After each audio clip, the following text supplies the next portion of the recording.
অপৰাধীবিলাক ধৰিব পাৰিবনে নাই মই যেতিয়াই সাংবাদিকক লগ পাওঁ এগৰাকী বিশেষ অভিনেত্ৰীৰ কথাও মোক সোধে মই অৱশ্যে কোনো ব্যক্তিৰ বিৰুদ্ধেও ক'ব নোখোজো আৰু মই ব্যক্তিগতভাৱে ঘটনাটো চোৱাও নাই কিন্তু পুলিচক মই নিৰ্দেশ দিছো অভিনেতাই হওক অভিনেত্ৰীয়ে হওক বা আন কোনোবাই হওক ট্ৰেডিংৰ লগত জড়িত প্ৰত্যেকগৰাকী ব্যক্তিকে আমি গ্ৰেপ্তাৰ কৰিব লাগিব আৰু এই ট্ৰেডিংৰ লগত জড়িত ঘটনা যাতে অসমত পুনৰাবৃত্তি নহয় তাৰ বাবে আমি ব্যৱস্থা ল'ব লাগিব মই ৰাইজক এটা অনুৰোধ জনাম সকলো মানুহে ষ্টক এক্সচেঞ্জত টকা বিনিয়োগ কৰিব পাৰে তাৰ কাৰণে ৰাস্তা কি এটা ডিমেট একাউণ্ট খুলিব লাগে আৰু ডিমেট একাউণ্টৰ জৰিয়তে আমি ষ্টকত আমাৰ ধন বিনিয়োগ কৰিব পাৰোঁ আজিকালি কলেজ ইউনিভাৰ্চিটিত পঢ়া ল'ৰায়ো ষ্টকত টকা বিনিয়োগ কৰে কম পৰিমাণে হ'লেও আৰু এটা ভাল ফাইনেন্সিয়েল কেৰিয়াৰো বনায় ই এটা সহজ পন্থা কিন্তু আপোনাৰ টকা মই লৈ ষ্টক এক্সচেঞ্জত বিনিয়োগ কৰিব নোৱাৰো বহুতে কয় ষ্টকতহে টকা বিনিয়োগ কৰিছে এইটো লিগেল ই একেবাৰে ইলিগেল ৰিজাৰ্ভ বেংকৰ অনুমতি নোহোৱাকৈ আমি কোনেও বেলেগৰ টকা ল'ব নোৱাৰো আৰু 30% সুদ দিম বুলি কাগজত লিখি দিয়া ইটো আৰু অপৰাধ দুখীয়া মানুহৰ টকা লোৱা ই আৰু অপৰাধ আমি অসম পুলিচক আজি এটা এছআইটি গঠন কৰিব দিছো যাতে এই ধৰণে মানুহৰ পৰা টকা সংগ্ৰহ কৰা প্ৰত্যেকজন ব্যক্তিক আমি গ্ৰেপ্তাৰ কৰিব পাৰোঁ বহুতে কয় যে এই ঘটনা চলি আছিল ময়ো নাজানিছিলো কিছুদিন আগতে এটা এনেকুৱা ট্ৰেডিং কোম্পানীয়ে মোক অনুৰোধ কৰিলে যে 1 কোটি টকা আমি সিএম ৰিলিফ ফাণ্ডত দিব খোজো মোৰ সন্দেহ হ'ল যে 1 কোটি টকা ডেকা ল'ৰাকেইজনে কিয় দিব খুজিছে সিএম ৰিলিফ ফাণ্ডত তেওঁলোকে টকাই বা ক'ৰ পৰা পালে তেওঁলোকৰ বিষয়ে কিছু খবৰ সংগ্ৰহ কৰিলো লগে লগে মোৰ সন্দেহ হ'ল পুলিচক ঘটনাটোৰ তদন্ত কৰিব দিলো আজি এতিয়া ঘটনাটো বিয়াগুম ঘটনালৈ পৰিগণিত হৈছে মই আশা কৰোঁ পুলিচে ক্ষিপ্ৰতাৰে তদন্ত কৰিব আৰু ব্যৱস্থাও ল'ব কিন্তু লগে লগে আমি এই ঘটনাটোৰ তদন্ত কৰিবলৈ এনফোৰ্সমেন্ট ডাইৰেক্টৰ প্ৰৱৰ্তক নিৰ্দেশালয় আৰু ইনকাম টেক্স ডিপাৰ্টমেণ্টলৈকেও চিঠি লিখিছো আৰু মোৰ পৰ্যায়তো মই এই বিষয়ে উচ্চ পদস্থ বিষয়াসকলৰ লগত টেক আপ কৰিম আৰু কিছুদিন তদন্তৰ পিছত যদি মোৰ মনে ধৰে যে ইয়াত আন্তঃৰাজ্যিক চক্ৰও জড়িত আছে বা অসম পুলিচে তদন্ত কৰিবৰ বাবে টেকনিক্যালি ইকুইপ নহয় প্ৰয়োজন সাপেক্ষে এই ঘটনাটো সিবিআইৰ হাতলৈ গতাই দিবৰ বাবেও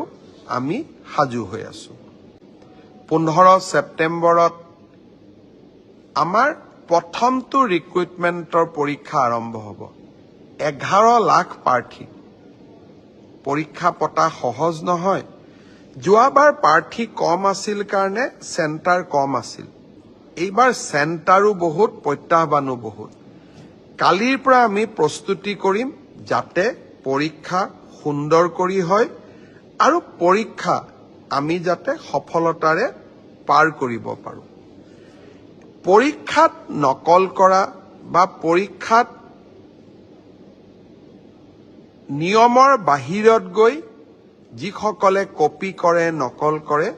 তেওঁলোকৰ বিৰুদ্ধে আমাৰ চৰকাৰে এখন বিধানসভাত আইন প্ৰণয়ন কৰিছে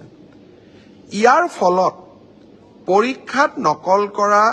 ব্যক্তিজনক গ্ৰেপ্তাৰ কৰাৰ উপৰিও তেওঁৰ ঘৰুৱা সম্পত্তিসমূহ চৰকাৰে অধিগ্ৰহণ কৰাৰ এক ডাঙৰ ক্লজ এই আইন কেইখনত আছে 2 এদিনৰ ভিতৰতে আমি এই আইনখনৰ বিষয়েও বহুল প্ৰচাৰ কৰিম মই আশা কৰিম মেধাৰ ভিত্তিত নিযুক্তি বহুতে কয় মোৰ মেৰিট আছে কাৰণে মই চাকৰি পালো বহুত এতিয়া ফেশ্বনো এটা আছে যে আমি বিজেপিক কিয় ভোট দিব লাগে আমিতো মেৰিট আছে কাৰণে চাকৰি পালো মই এটাই কথা কম মেৰিট আৰু মেৰিটৰ ভিত্তিত পৰীক্ষা পাতা এই পংকিলতাৰে ভৰা সমাজত ইমান সহজ নহয় এক প্ৰকাৰ অহা কালি পৰহিৰ পৰা আমাৰ অফিচাৰসকলে ৰাতিয়ে দিনে কাম কৰিব লাগিব যাতে 15 ছেপ্টেম্বৰৰ পৰীক্ষা নিকা হয় কিন্তু মুখ্যমন্ত্ৰী বা আন মন্ত্ৰীসকলে যদি বিচাৰে পৰীক্ষা নিকা হ'ব নালাগে মোৰ মানুহে চাকৰি পাওক তেতিয়াহলে সকলো কথা সহজ সতৰ বিপৰীতে গৈ আমি কাম কৰিছো পৰীক্ষা নিকা হওক আমাৰ মানুহে পাওক না পাওক মেধাৰ ভিত্তিত চাকৰি হওক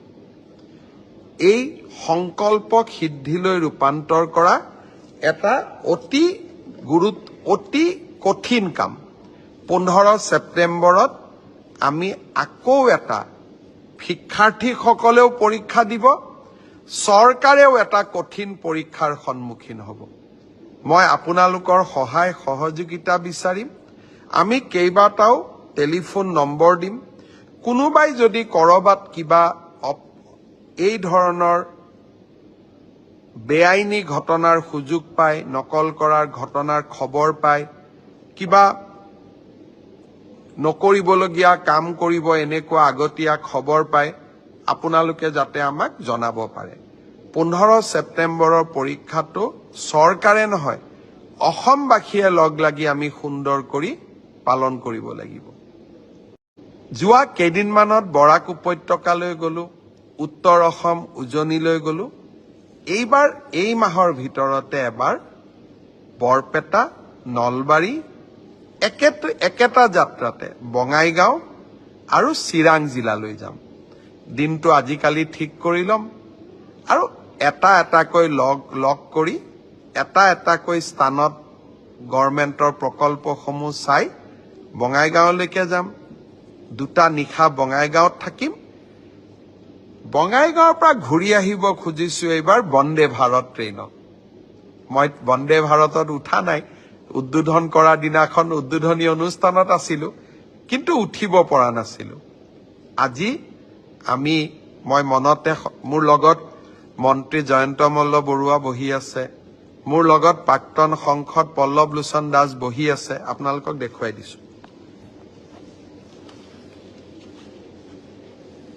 আমি সকলোৱে কথা পাতি আছো যে এইবাৰ ঘূৰি আহোতে বন্দে ভাৰত ট্ৰেইনত উভতি আহিম যাওঁতে গাড়ী দি যাম আপোনালোকক লগ পাম